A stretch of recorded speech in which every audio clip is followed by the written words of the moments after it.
Hello, कैसे आप सभी लोग द पॉलिटिकल मास्टर में आप सभी का स्वागत है। आज इस वीडियो में क्लास 10th के एसएसटी यानी सोशल साइंस का मोस्ट इंपॉर्टेंट क्वेश्चन करने वाले हैं, जो कि बोर्ड एग्जाम क्लास से बेहद ही महत्वपूर्ण है।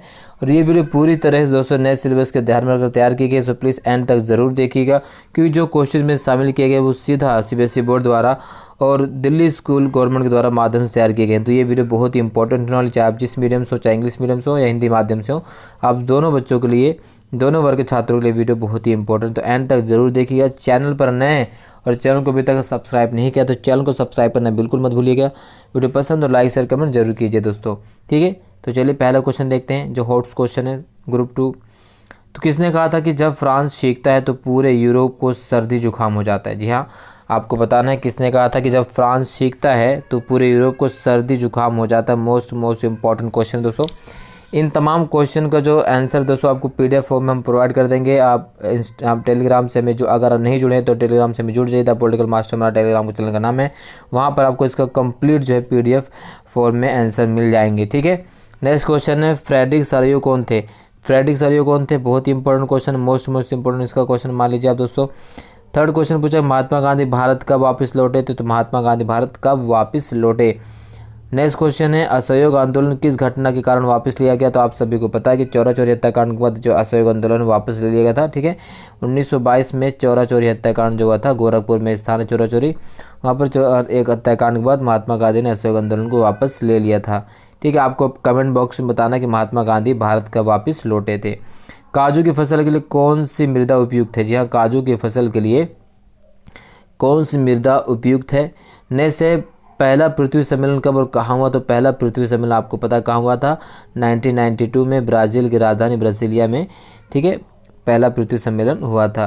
पहला भारतीय वन्यजीव अधिनियम कब लागू हुआ? तो पहला भारतीय वन्यजीव अधिनियम 1976 में कब लागू हुआ था? 1976 में लागू हुआ था। नेक्स्ट है, मानव विकास रिपोर्ट कौन सी संस्था जारी करती है? तो मानव विकास रिपोर्ट कौन सी संस्था जारी करती है? बहुत ही इंपॉर्टेंट क्वेश्चन दोस्तों।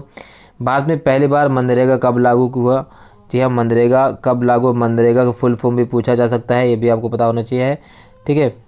बेल्जियम में बोली जाने वाली 2 भाषाओं के नाम लिखे। तो बेल्जियम में 2 भाषा कौन कौन सी जो प्रमुख रूप से बोली जाती हैं आपको पता होनी चाहिए, वहाँ से क्वेश्चन पूछा जाएगा। श्रीलंका का आधिकारिक धर्म कौन सा? श्रीलंका का जो आधिकारिक धर्म है वो कौन सा है दोस्तों, ठीक है। तो श्रीलंका का जो आधिकारिक धर्म वो है बौद्ध। निम्नलिखित में से कौन सा विषय समवर्ती सूची के अंतर्गत नहीं आता है? विदेशी मामले, शिक्षा, वन विवाह। तो कौन सा विषय जो है समवर्ती सूची के विषय में नहीं आता है? तो वह है दोस्तों विदेशी मामले। निम्नलिखित में से कौन सा विषय तृतीय क्षेत्र में नहीं आता है? बैंक, कृषि, चिकित्सा सेवा, यातायात। तो कृषि जो है तृतीय क्षेत्र का विषय नहीं है। राजस्थान में जल संरक्षण के लिए कौन सी विधि उपयुक्त बनाई गई है? तो नहर, बांध, कुल, टांका। तो राजस्थान में क्या बनाया गया? टांका बनाया गया, ठीक है। अगला है, पंजाब में भू निम्नीकरण का कौन सा कारण है? तो पंजाब में भू निम्नीकरण का कौन सा कारण है? अत्यधिक चराई या अत्यधिक खेती, ये आपको बताना है। बांधों को बहुउद्देशीय परियोजना क्यों कहा जाता है? तो आप सभी को पता होना चाहिए, बांधों को जो है बहुउद्देशीय परियोजना क्यों कहा जाता है? क्योंकि आप सभी को पता है, जब एक बांध बनाया जाता है तो आसपास के क्षेत्र, जो इलाके, जो राज्य, उन्हें भी पानी मिल जाता है, चाहे सिंचाई के लिए हो, पीने के लिए पानी उपलब्ध हो जाता है। इसके साथ साथ आसपास के इलाकों में अनेक प्रकार के जो है पर्यटन स्थल भी उपलब्ध हो जाते हैं। तो इसलिए बांध को बहुउद्देशीय परियोजना नाम से जाना जाता है। बांधों के माध्यम से बिजली के उत्पादन भी किया जाता है। अफ्रीका में रिंडरपेस्ट बीमारी का क्या प्रभाव पड़ा? तृतीय क्षेत्र में भारत के विकास को अधिक प्रभावित किया है, उदाहरण सहित समझाइए। नेक्स्ट है, भारत में क्षेत्रीय दलों के उभार ने संघवाद एवं लोकतंत्र को मजबूत किया है। आप इस कथन से कहाँ तक सहमत हैं? बिल्कुल किया है।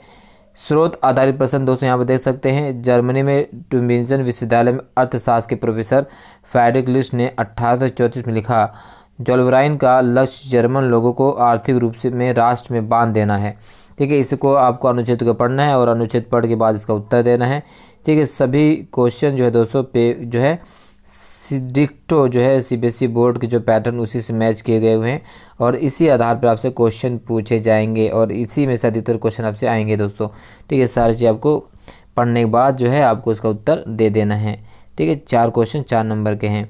इसी आधारित अगला भी क्वेश्चन स्रोत आधारित प्रश्न पूछा गया, ये भी आपको पढ़ना, इसका उत्तर देना है, ठीक है। नेक्स्ट क्वेश्चन पूछा गया 5 नंबर का, सविनय अवज्ञा आंदोलन की सीमाएं लिखी हैं। तो सविनय अवज्ञा आंदोलन की सीमाएं क्या लिखी थी? संगठित और असंगठित क्षेत्रों में 5 अंतर लिखिए। सत्ता की साझेदारी लोकतंत्र की भावना है। उपयुक्त तर्कों के साथ इसकी पुष्टि कीजिए। 5 नंबर में क्वेश्चन पूछा गया है, भारत जैसे देश में संसाधनों के विवेकपूर्ण प्रयोग के लिए योजना एक व्यापक रूप में स्वीकृत रणनीति कथन की व्याख्या कीजिए। 5 नंबर अथवा में है, यदि आपको दिल्ली का मुख्यमंत्री बना दिया जाए तो आप दिल्ली में यमुना नदी को स्वच्छ रखने के लिए क्या उपाय करेंगे, अपने विचार लिखो। ठीक है, मैप बेस्ड क्वेश्चन पूछेंगे दोस्तों। भारत में मानचित्र में निम्नलिखित कौन से दर्शाए गए? टिहरी बांध, काली मृदा के क्षेत्र, प्रमुख चावल उत्पादक राज्य, 1927 में कांग्रेस का अधिवेशन और जलियांवाला बाग हत्याकांड का स्थल। ठीक है, इस तरह से मैप क्वेश्चन पूछा जाएगा दोस्तों। ये आपको ये उसको टिक लगा लेना है, स्क्रीनशॉट ले लेना है, उसको लिख लेना है। इसका कंप्लीट उत्तर जो है पीडीएफ फॉर्म में हम दोस्तों टेलीग्राम पर प्रोवाइड करते हैं, वहाँ से आप उसे जाकर डाउनलोड कर सकते हैं। इसी तरह से अंग्रेजी माध्यम में जो छात्र उनके लिए भी यहाँ पर क्वेश्चन बनाया गया पूरी तरीके से, आप इसको भी देख सकते हैं। अंग्रेजी माध्यम में भी, हिंदी माध्यम में, दोनों तरह से यहाँ पर क्वेश्चन दिया गया दोस्तों, जो आपके लिए काफ़ी आसान होगा। ठीक है, तो ये सारे क्वेश्चन आपको लिख लेने हैं, कर लेने, ठीक है ना। जितने भी क्वेश्चन यहाँ पर हैं आपको करने हैं और इसका उत्तर आपको मिल जाएगा दोस्तों। ठीक है, तो आपको स्क्रीनशॉट लेना, इन तमाम इम्पोर्टेंट क्वेश्चन का आपको जो है आप इसका स्क्रीनशॉट ले लीजिए। ठीक है, तो इस तरह से हमने जितने भी इम्पोर्टेंट क्वेश्चन की सीरीज करवाई दोस्तों, ये आपको डेफिनेटली करना है। पेपर में यहाँ से क्वेश्चन डेफिनेटली पूछा जाएगा ही जाएगा। ठीक है, तो आपको इसका क्वेश्चन जरूर करना है। ठीक है, ये सारे क्वेश्चन आपको करने ही करने हैं। क्लियर, इसका स्क्रीनशॉट ले सकते हैं आप। ठीक है, मैप बेस्ड क्वेश्चन भी यहाँ पे हो रहा है दोस्तों। तो इस वीडियो में बस इतना ही दोस्तों। वीडियो अच्छी लगे तो लाइक शेयर कमेंट जरूर कीजिएगा। चैनल पर नए तो चैनल को अभी तक सब्सक्राइब नहीं किया तो चैनल को जरूर सब्सक्राइब कर लीजिए, बेल आइकन को प्रेस कर लीजिए। मिलते हैं नेक्स्ट वीडियो में, तब तक के लिए जय हिंद, धन्यवाद।